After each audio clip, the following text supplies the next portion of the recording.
بسم الله والصلاة والسلام على نبينا وعلى آله وصحبه أما بعد قال المصنف رحمه الله باب صلاة العيدين بسم الله والصلاة والسلام على رسول الله أما بعد. Donc le cheikh dit ici, chapitre, la prière des deux fêtes. Donc il s'agit ici de la fête de Ramadan, la fin du Ramadan, et la fête de Adha, donc le 10e jour de Zil Hijjah. Et la fête du Ramadan, c'est le premier jour de Shawwal. On a appelé ça fête parce que ça se répète chaque année. أمر النبي صلى الله عليه وسلم أمر النبي صلى الله عليه وسلم الناس في الخروج إليهما حتى العواتق والحيضاء يشهدن الخير ودعوة المسلمين والحيض يشهدن الخير ودعوة المسلمين ويعتزل الحيض المصلى متفق عليه. Donc le cheikh dit ici, le prophète a ordonné, n'est-ce pas, il a ordonné de sortir, donc il a ordonné aux gens de sortir, n'est-ce pas, le jour de la fête, donc le jour du Eid. Il dit jusqu'à ce qu'il ait ordonné aussi cela aux jeunes filles pubères et aux femmes menstrues, qu'elles assistent au bien et aux invocations des musulmans. Mais il a demandé aux femmes menstrues de s'écarter de la musalla, rapporté par Al-Bukhari et Muslim. Alors ce hadith fait partie des hadiths sur, n'est-ce pas, lesquels certains savants se sont basés pour dire que la prière du Eid est obligatoire. La prière du Eid est obligatoire. Et ça, c'est la position de l'imam Abu Hanifa. C'est une riwaya de l'imam Ahmed. C'est la position du Cheikh al-Islam Ibn Taymiyyah. Ibn al-Qayyim aussi a soutenu cela. De même que l'imam Sana'ani et l'imam Shawkani. Donc tous voient que la prière du Eid est obligatoire sur les hommes. Sur les hommes. Et leur preuve, c'est ce hadith-là. Quel est l'aspect argumentatif? Ils disent que le prophète a ordonné aux femmes de sortir le jour du Eid. Il a même demandé, n'est-ce pas, de trouver un voile à celles qui n'avaient pas de djilbab. Donc ils disent, si le prophète a ordonné aux femmes de sortir, alors a fortiori les hommes, ça montre l'obligation de prier le Eid. Parce qu'à la base, il n'est pas obligatoire à la femme de prier à la mosquée. Alors ici, là, le jour du Eid, le prophète a ordonné aux femmes de sortir. Donc si on ordonne aux femmes de sortir, a fortiori les hommes. Donc ça montre l'obligation de la prière du Eid. Et ils disent qu'ici, là, on a ordonné aux gens de sortir. Donc c'est un ordre. Et d'autres savants ont dit que c'est une obligation collective. Ça, c'est une riwaya de l'imam Ahmed. C'est une obligation collective. Ça veut dire que si des musulmans ont effectué cette prière-là, ça suffit. Un groupe de musulmans. Si un groupe de musulmans effectue cette prière-là, ça suffit. Et un troisième avis stipule que c'est une sunna. Donc ce n'est pas obligatoire. Ça, c'est l'avis des Malikites, des Shafi'iyya, et c'est une riwaya de l'imam Ahmed aussi.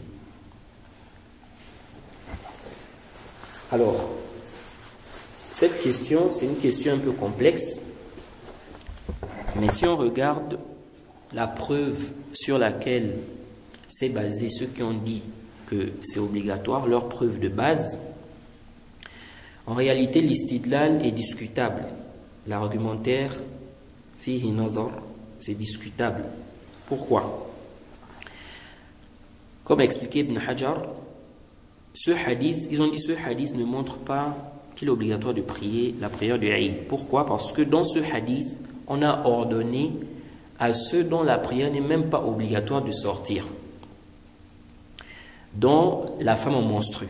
Parce que dans le hadith, on dit qu'on a ordonné même aux femmes en menstrue de sortir. Donc ils disent, c'est connu que la femme en menstrue n'est pas concernée par l'obligation de la prière. Mais malgré ça, on lui a demandé de sortir. Jade. Donc ils disent que ça c'est la preuve que ce qui est visé ici dans le hadith n'est pas l'obligation de la prière. Parce que si c'était l'obligation, on n'allait pas demander à la femme en menstrue de sortir.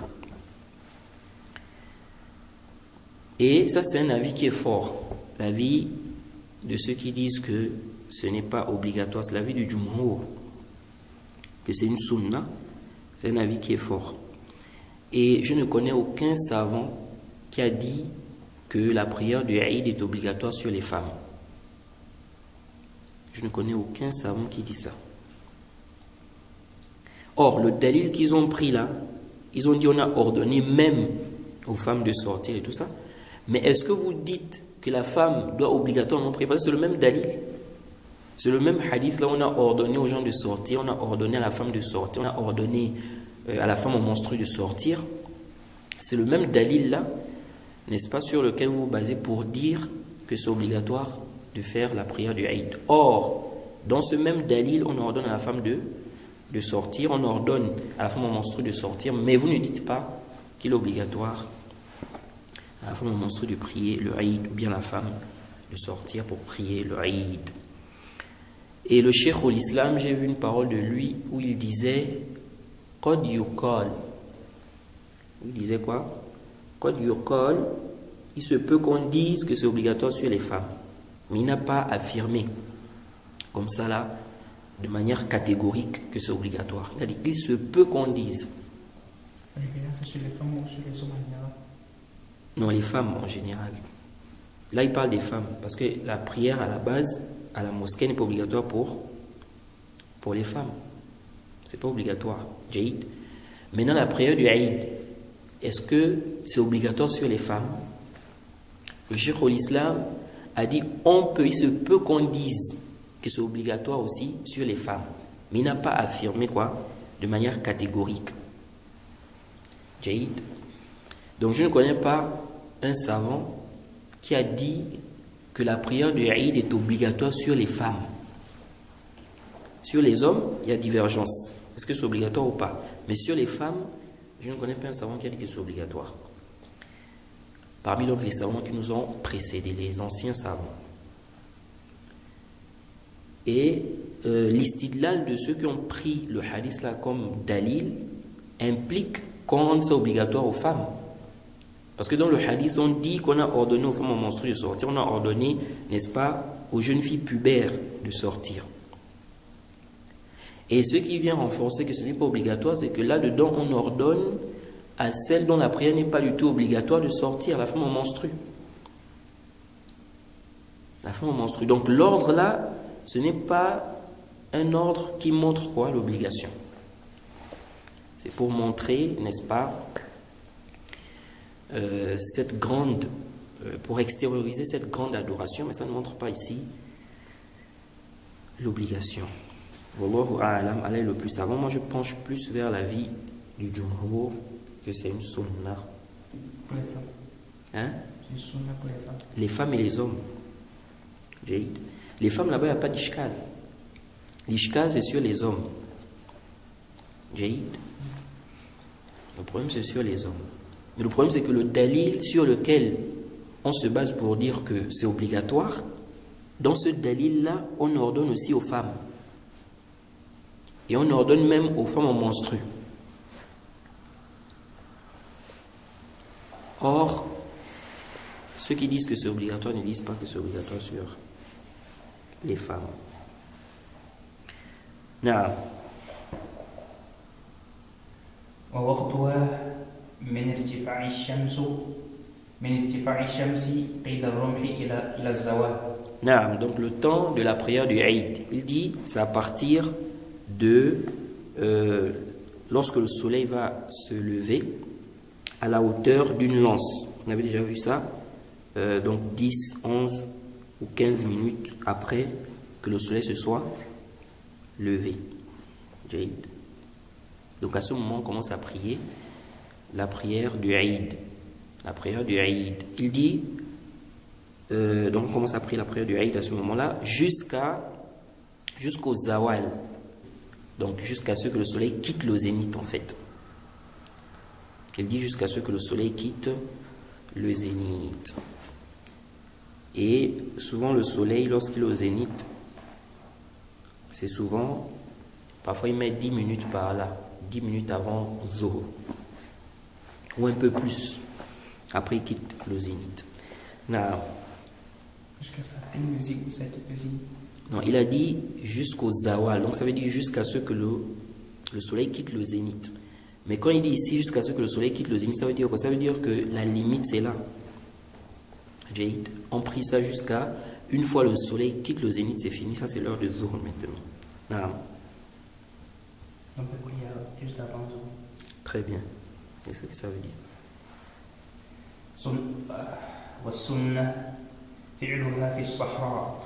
Donc il dit la sunna c'est d'effectuer cette prière là à l'air libre.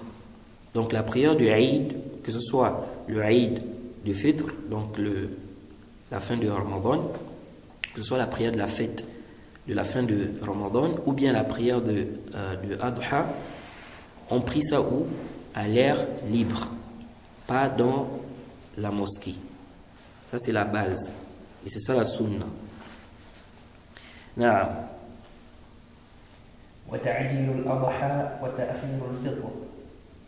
Donc il dit, on doit précipiter, n'est-ce pas, la prière de Al-Adha, donc le 10 de Dhil Hijjah.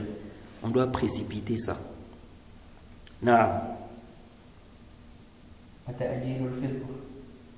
C'est ça, on doit précipiter. On doit, donc on a dit on doit précipiter la prière de Adha, et il dit on doit retarder la prière du Fitr. Jaïd. Pourquoi? Certains savants ont dit pour permettre aux gens de faire sortir la zakat al-fitr. Jaïd, c'est pourquoi on doit retarder ça, parce que en réalité c'est le jour même du Eid qu'on fait sortir quoi? La zakat al-fitr. Jaïd, c'est-à-dire qu'on donne aux pauvres, on distribue. Donc ils ont dit pour laisser les gens, pour laisser le temps aux gens de donner la zakat, leur zakat aux pauvres, eh bien il faut retarder la prière du Eid un peu. Naam. والفطر فطر خاصة قبل الصلاة. والفطر في الفطر. والفطر في الفطر خاصة قبل الصلاة بالتمرات وترا. Naam. Donc il dit rompre pendant le jour du fitr, Jaïd, surtout avant la prière, avec des dates impaires. Donc il dit fait partie de la sunna le fait de rompre le jour de la fête de la fin de Ramadan, surtout avant la prière. Donc rompre avec des dates. Jaïd, c'est-à-dire que ce jour-là tu ne dois pas jeûner puisque le jeûne est terminé, n'est-ce pas, dans la nuit qui est passée. Donc le jour de la fête de fin de Ramadan, ça fait partie de la sunna de manger avant d'aller à la fête. C'est venu dans le Sahih al-Bukhari, le hadith de Anas, numéro 953. Il dit كان رسول الله صلى الله عليه وسلم لا يغدو يوم الفطر حتى يأكل تمرات.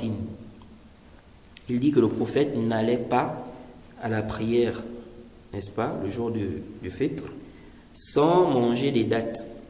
Et dans la version de Ahmed, il a dit quoi? Qu'il mangeait des dates impaires.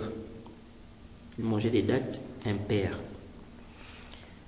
Donc le jour de la fin, le jour de la fête de fin de Ramadan, tu manges avant d'aller à la prière. Bien évidemment, la personne peut manger autre chose. Ce n'est pas seulement des dates. Elle peut prendre autre chose.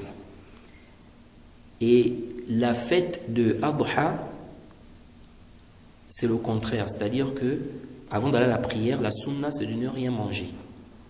C'est venu dans le Musnad de l'imam Ahmed, rapporté aussi par Tirmidhi, que le prophète Mohammed sallallahu alayhi wa sallam ne mangeait pas le jour de Adha jusqu'à ce qu'il prie. Donc il mangeait après la prière. Donc le jour de Adha, la personne fait quoi?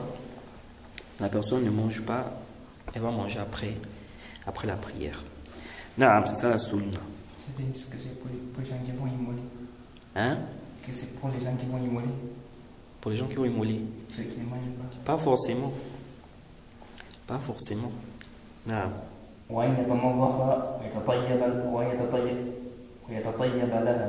Naam. Donc il dit qu'il doit se laver, hein, faire la toilette, faire sa toilette, être propre, il doit être propre et se parfumer. Naam.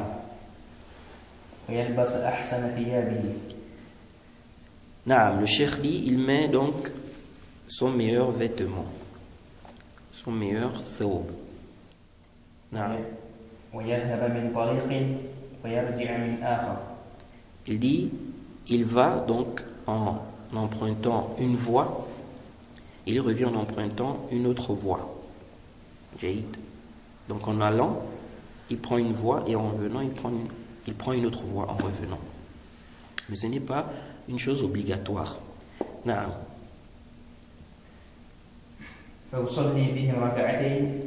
Naam. Donc il dit, l'imam va prier. Donc l'imam va prier 2 rak'at avec les gens. Donc on a l'air libre, on fait 2 rak'at avec les gens. Naam. Sans adhan et sans iqama. Donc le jour du Eid, que ce soit le Eid de la fin de Ramadan ou bien le Eid de Adha, donc le 10 de Dhil Hijjah, on prie sans faire l'adhan et sans faire quoi? L'iqama. Faire l'adhan et faire l'iqama, c'est une bid'a. Ce n'est pas légiféré. Naam.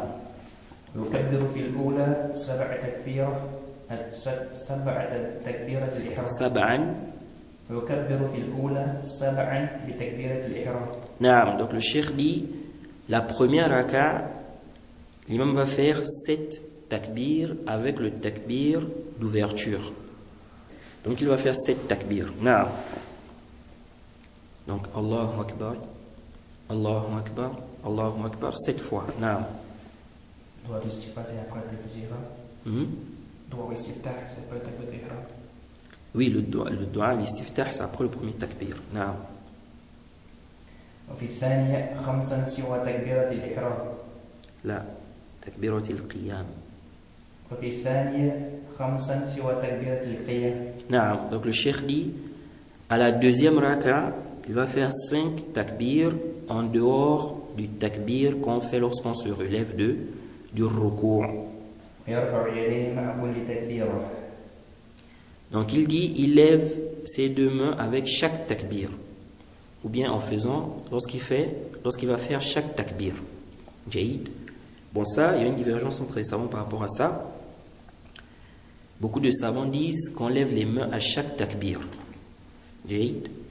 Et l'imam Malik, on rapporte de l'imam Malik de Thawri, qu'on ne lève pas les mains. Qu'on ne lève pas les mains. On ne lève les mains qu'au premier takbir. On ne lève les mains qu'au premier takbir. Et c'est ce qui est sahih. Allez, le plus savant, on ne lève les mains qu'au premier takbir. Et je crois aussi que c'est la position du Cheikh Al-Albani.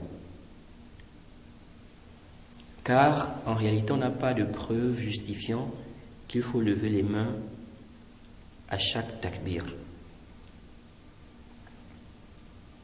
Même sur le premier raka. Que ce soit la première raka ou la deuxième. Dès qu'on a fait le premier takbir, on a levé les mains au premier takbir, c'est fini. Jaïd. Maintenant, après avoir levé les mains, où est-ce qu'on place les mains?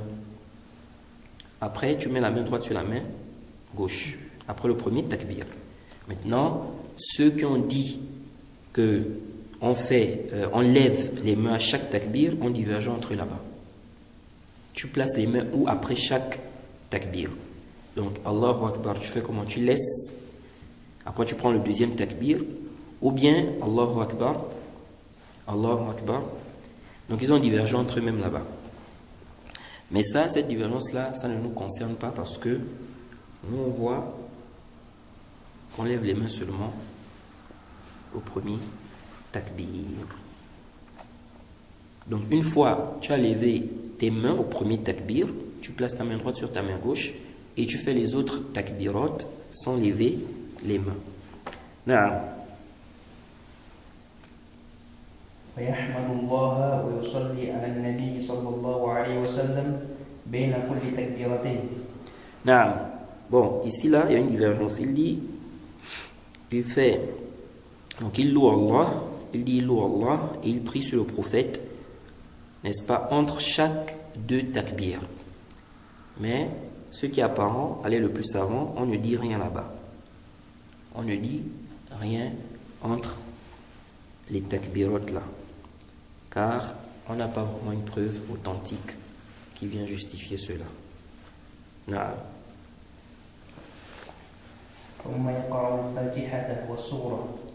Non. Donc après avoir fait les takbirot, donc on a dit la première raka, c'est combien de takbirot? 7 sans takbirot. Hein?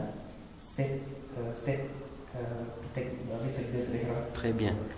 Donc après ça, il va lire la Fatiha et une sourate. Il va lire la Fatiha et une sourate, donc après ces takbirot là. Ensuite, la deuxième raka, c'est combien de takbirot? 6 avec takbirat al-ihram. La deuxième raka. 6. Comment ça? 6 avec takbirat al-ihram. Non, la deuxième raka, takbirat al-ihram, ça c'est la première raka. Non. La deuxième. Qu'est-ce que le cheikh a dit là-bas? Fithania. Donc, il a dit 5 en dehors de quoi? Donc, ça veut dire qu'on fait combien de takbirot? 6. Non. 5. Puisqu'il te dit 5 takbir en dehors du takbir qu'on fait quoi? Lorsqu'on se relève du ruku'. Ça veut dire c'est 5. Jaïd. Ça veut dire c'est 5. Comment toi tu as compté 6? Non, il a dit en dehors, ça veut dire que ça ne rentre pas dedans. Jaïd. Ça veut dire que ça ne rentre pas dedans. C'est comme le premier, il a dit 7 avec. Ça veut dire que ça rentre. Donc tu vas compter le premier takbir dans les 7 là. Maintenant quand il dit 5 en dehors, ça veut dire qu'il ne faut pas faire entrer le takbir que tu fais quand tu te relèves là, dans les 5 là. Là. Donc, la deuxième raka, la personne fait 5 takbir. Jaïd. En dehors du takbir qu'on fait lorsqu'on se relève. En réalité, le cheikh pouvait simplement dire la deuxième raka, on fait 5. La deuxième raka, on fait 5 takbir debout. Jaïd. Mais, bon, il a dit ça comme ça, il a précisé en dehors du takbir qu'on fait lorsqu'on se relève. Parce que quelqu'un peut penser que s'il dit 5, quand je reviens là, je veux compter ça dedans. Donc, après avoir fait les 5 takbirot là, il va lire la Fatiha et une autre sourate. Naam. Donc, c'est le takbir qui s'élève avec là, c'est entre les deux. Non, ça veut dire que le takbir que tu fais quand tu reviens du ruku', tu ne comptes pas ça dans les 5. Qu'est-ce que j'ai... C'était un lapsus. Le takbir que tu fais quand tu reviens du sujoud. Jaïd. Donc, quand tu reviens du sujoud là, Allahu Akbar, tu ne comptes pas ça dans les 5. Donc, une fois que tu es debout maintenant, tu commences maintenant Allahu Akbar. Allahu Akbar. Allahu Akbar. Allahu Akbar. Allahu Akbar. Ensuite, tu lis la Fatiha et une sourate. C'est bon? Donc ici là, quand je disais le takbir que tu fais après le ruku', c'est un lapsus. Je voulais dire le takbir que tu fais après la prosternation. Donc la deuxième prosternation, deuxième sujoud. Naam. ويجهر بالقراءة فيها. Donc il lit à haute voix. Donc l'imam va lire à haute voix. Naam. فإذا سلم خطب به خطبتين كخطبتي الجمعة. Naam. Donc le cheikh dit, s'il a fait le taslim, donc après avoir fait le taslim, il dit, il va faire la khutbah, le sermon. Il dit deux khutbah, comme le khutbah du Jumu'ah. Ça, c'est l'avis de la majorité des savants. Que après la prière, on fait deux khutbah comme le khutbah du Jumu'ah. D'abord, ici, là, on voit que le cheikh nous montre que le khutbah, c'est après quoi? Après la prière et non avant. Parce qu'il y a certains imams qui font la khutbah, n'est-ce pas, avant la prière. Soit disant que les gens n'assistent pas à la khutbah. Et donc, ils font ça avant. Comme ça, les gens vont assister pour faire quoi? Parce qu'ils doivent prier la prière du Eid. Et il se base aussi sur certains athar. Mais nous disons, ce qui est prouvé du prophète Mohammed sallallahu alayhi wa sallam, c'est qu'on fait la khutbah après la prière. On fait la khutbah après quoi? Après la prière. Il n'est pas obligatoire d'écouter la khutbah là. Celui qui veut, il écoute. Celui qui veut, il part. Jaïd. Et l'imam Shawkani, je crois, il disait qu'il ne connaît pas des savants ayant dit que cette khutbah là est obligatoire. Alors ici, le cheikh a dit, il fait deux khutbahs. La majorité des savants voient qu'on fait deux khutbahs. Mais ce qui est apparent des textes, on fait quoi? On fait une seule khutbah. C'est ce qui est apparent des textes. Les hadiths ont spécifié deux khutbahs ne sont pas du tout authentiques. Donc le zahir, ce qui est apparent, c'est qu'on fait une seule khutbah. Et on ne doit pas faire l'analogie avec Jumu'ah parce que ce n'est pas la même prière. Déjà, dans le Eid, on fait des takbirot en plus. Dans le Jumu'ah, on ne fait pas ça. Donc on ne doit pas faire l'analogie ici. Donc, l'imam, après la prière, va faire une khutbah. Et cette khutbah-là, le zahir, c'est qu'il ne la fait pas sur le minbar. Jaïd. Déjà, on a dit que la prière, là, on fait ça à l'air libre. Ce n'est pas dans la mosquée. C'est ça la sunna. À l'air libre, là, quand il va faire la khutbah, il fait ça sur un minbar ou bien il fait ça sans minbar. Ce qui est sahih, il fait ça sans minbar. C'est pourquoi, d'ailleurs, Ibn al-Qayyim dit quoi? D'abord, l'imam al-Bukhari, dans son sahih, il a mis bab al-khuruj, bab al-khuruj ila al-musalla bi ghayri minbar. Il dit le chapitre, donc il a mis chapitre, sortir vers la musalla sans minbar. Et Ibn al-Qayyim, dans Zadul Ma'ad, au tome 1 à la page 429, il dit Lam yakun hunalika minbarun yarqa alayhi wa lam yakun yukhriju minbar al-Medina wa innama kana yakhtubuhum qa'iman ala al-ardi. Donc Ibn al-Qayyim dit il n'y avait pas de minbar sur lequel le prophète montait. Donc parlant du jour du Eid. Il dit et il ne faisait pas sortir le minbar de Médine. Donc il ne faisait pas sortir ça pour emmener ça à la musalla. Il dit il faisait la khutba debout sur la terre. Donc il n'y avait pas de minbar. Et l'imam al-Bukhari, dans son sahih, après avoir mentionné le chapitre que j'ai cité précédemment, il a cité un hadith qui montre que le prophète faisait la khutba, ce n'était pas sur un minbar.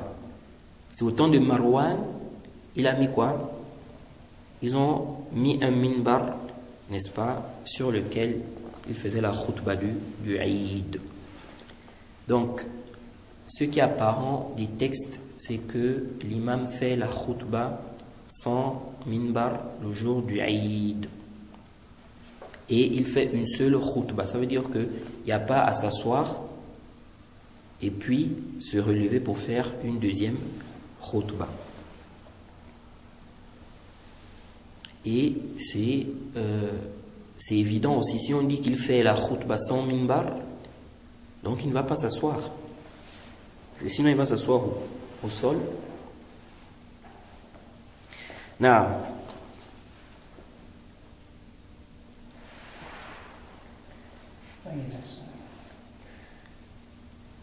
إلا أنه يذكر في كل خطبة أحكام المناسبة للوقت.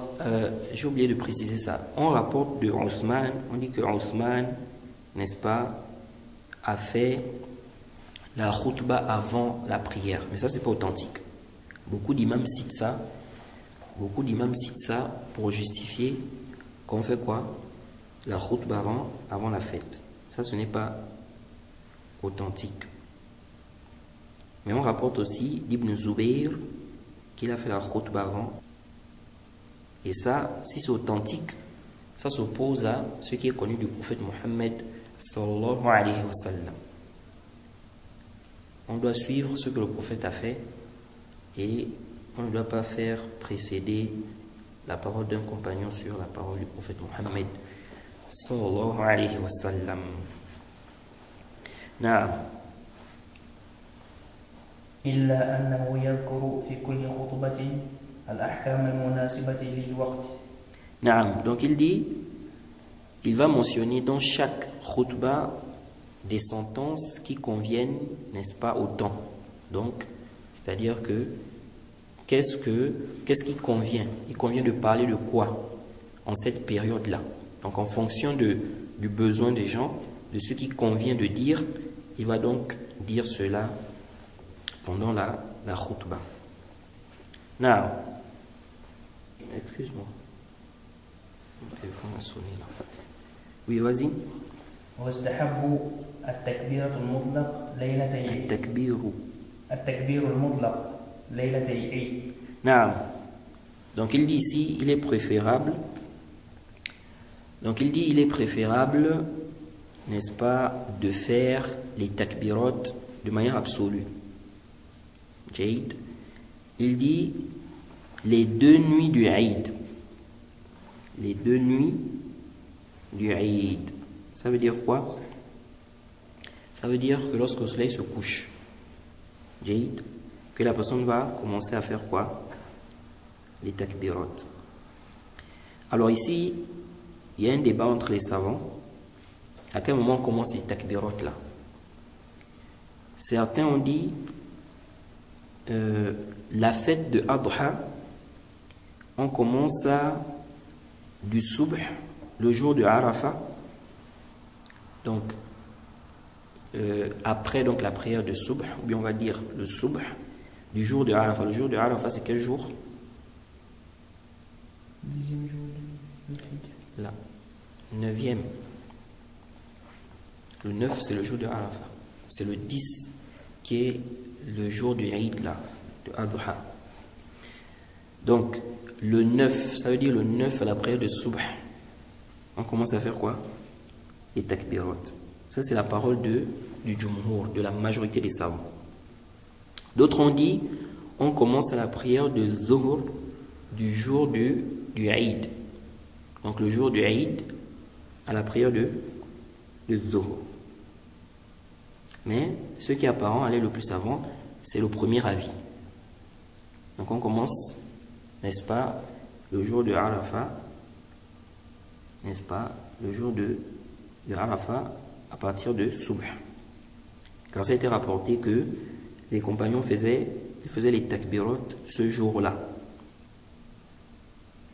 وفي كل 10 ذي الحجة.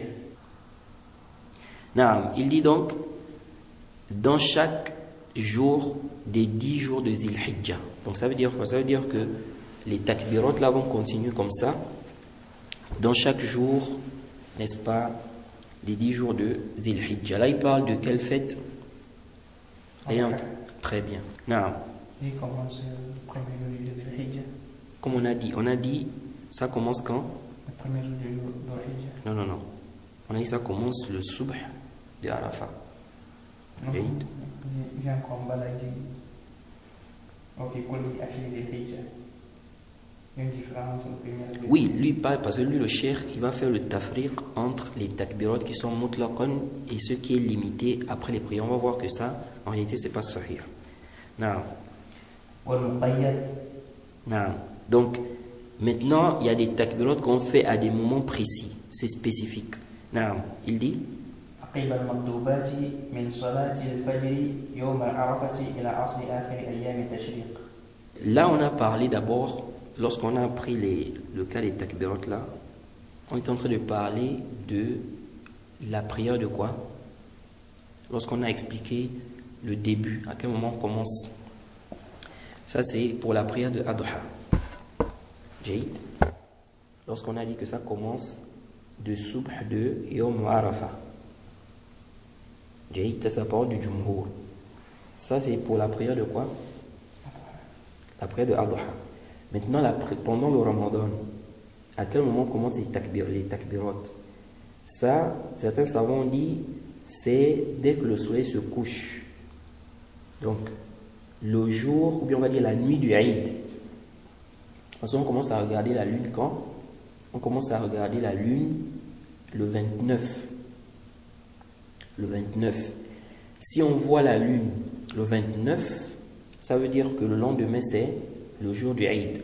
Si on ne voit pas, ça veut dire que ce sera le 30 de Ramadan. Donc, si on a vu la lune là, le 29 par exemple, ou bien on va dire le soleil s'est couché le 30, c'est à ce moment-là qu'on commence quoi? Les takbirot là. Jaïd, Allahu Akbar, Allahu Akbar. Ça c'est le jour de la nuit du Eid. Et ça c'est la position du Cheikh al-Islam Ibn Taymiyyah. Et c'est la position des Hanabila aussi.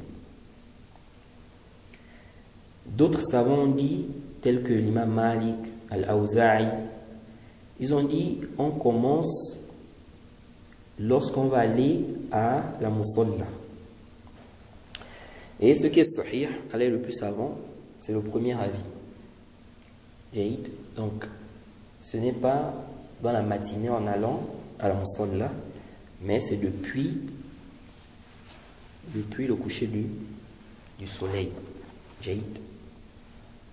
Donc de la nuit, on va dire la nuit du Eid. Pourquoi? Parce que dans le Coran, le Zahir a ordonné les takbirot là à la fin du jeûne.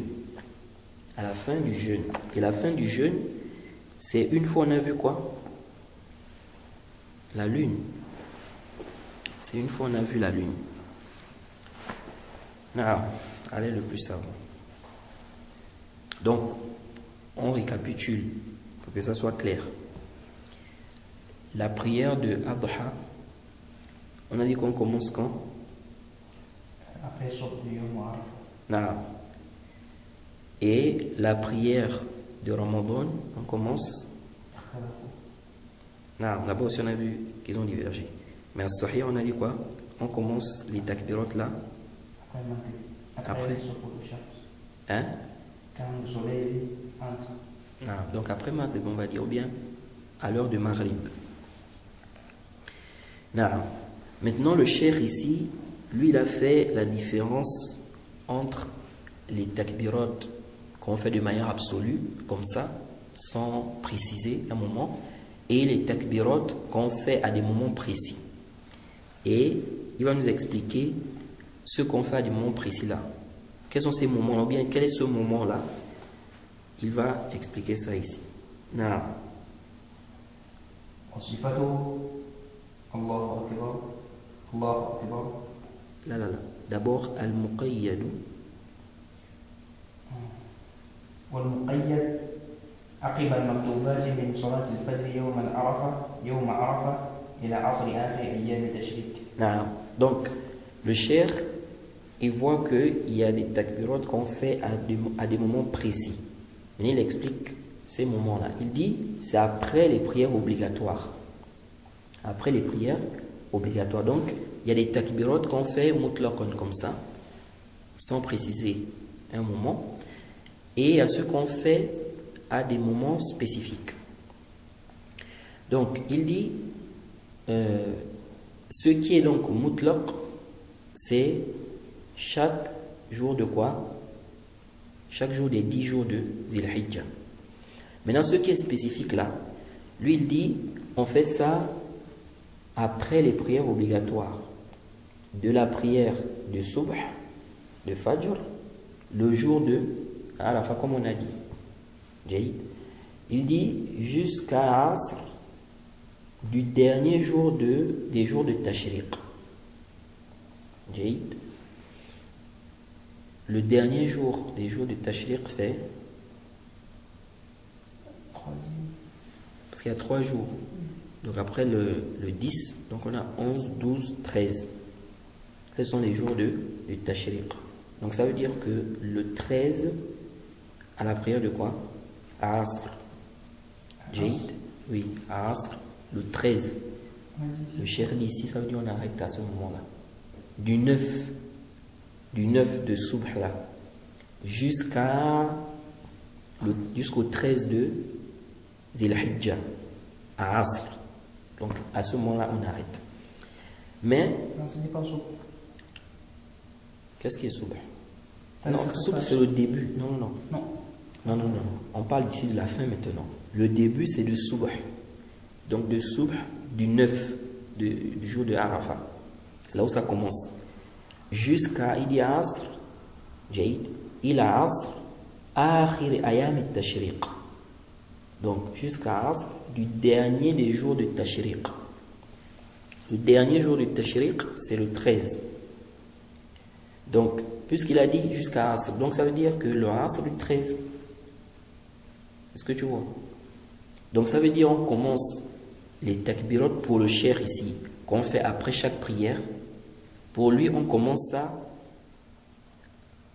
de la prière de Fajr, comme nous on a dit, jusqu'au dernier jour des jours de Tashriq à Asr.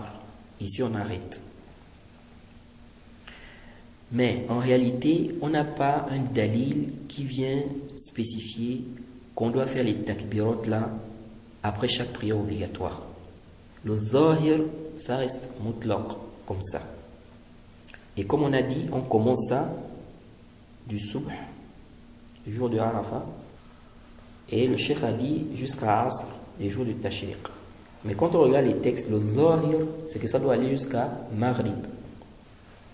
Jaïd, parce que les textes ont parlé des jours. Et le jour, ça doit aller jusqu'à quoi? Ça termine à Maghrib. Donc c'est ça le zahir.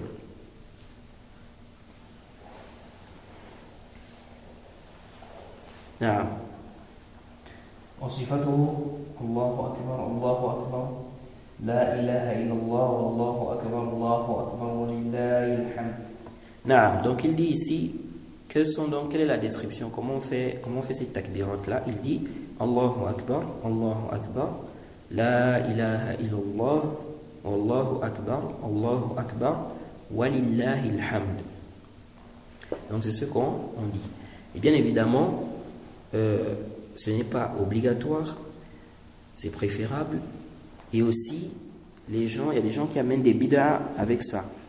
Le fait de faire ça en groupe, l'imam et les fidèles font ça en groupe, ça c'est une bid'a, donc avec une seule voix, et ils sont en train de répéter. Ça, ce n'est pas venu dans la sunna. De même aussi, les imams qui font ça comme si on est en train de psalmodier le Coran. Hein? Allahu Akbar, La ilaha illallah, Allahu Akbar, Walillahi alhamd.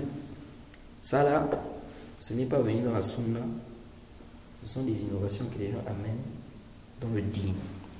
Donc, on fait simplement ces takbirot là, Allahu Akbar, La ilaha illallah, Allahu Akbar, Walillahi alhamd.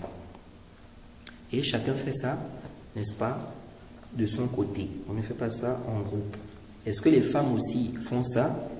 Ibn Rajab a mentionné qu'il n'y a pas de divergence, que les femmes aussi font ce takbir-là. Bien évidemment, il ne faut pas aussi qu'elles dérangent les gens, qu'elles se mettent à crier, et ça va déranger les gens. Elles ne font pas ça. Elles font, les femmes font, mais elles ne doivent pas déranger les gens en criant. De même, celui qui est en voyage aussi, il fait ces takbirotes-là.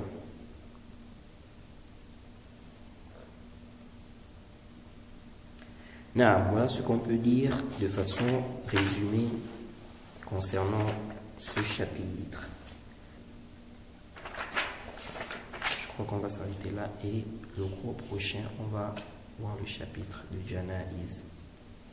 Inch'Allah.